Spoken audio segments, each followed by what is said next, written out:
अहम खबर है, कराची के इलाके लांढी शेरपाव कॉलोनी में फायरिंग से 2 अफराद जाँ बहक हो गए हैं। मजीद जानेंगे डॉन न्यूज़ के नुमाइंदे इमरान हफीज से। इमरान, मजीद क्या मालूम हो सका वाक़े से मुतालिक? देखिए, लांडी शेरपाव सेक्टर F1 के अंदर अल-सादात चौक के ऊपर एक फायरिंग का वाक़या पेश आया है, जिसमें जो है वो दो तरफा फायरिंग जिसको कही जा रही है कि इसमें दो अफराद इसके अंदर जाँ बहक है और एक शख्स जख्मी है।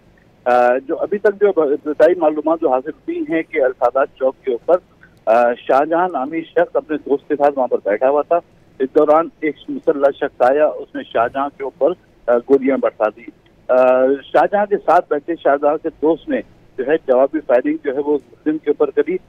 वो भी शदीद जख्मी हुआ और मौके पर ही हलाक हो गए। इस वाक़े के अंदर दोनों ही शहीद अफराद हलाक हो गए हैं। इलाका मकीनों ने मजीद बताया है कि वहाँ पर जो गोलियां जो चली है इसके बाद वहाँ पर भगदड़ बच गई है।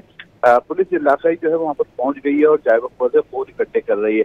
इब्तदाई तौर पर ये भी एक चीज सामने आई है जिसके अभी तक जो है पुलिस ने तस्दीक नहीं की है कि एक वाक़या है क्योंकि शाहजहां नामी शख्स है, ये जो है मोहब्बत की इसने कोई शादी करी थी, जिसके बाद जो है शायद मुमकिन तौर पर लड़की के कोई अहले खाना है उनकी जानिब से ये बदला लिया गया है। जी, पुलिस का बताना है शेरपाव कॉलोनी में फायरिंग के वाक़े की मजीद तहकीकात जारी हैं। बहुत शुक्रिया इमरान हफीज़ इन तफसीलात के लिए।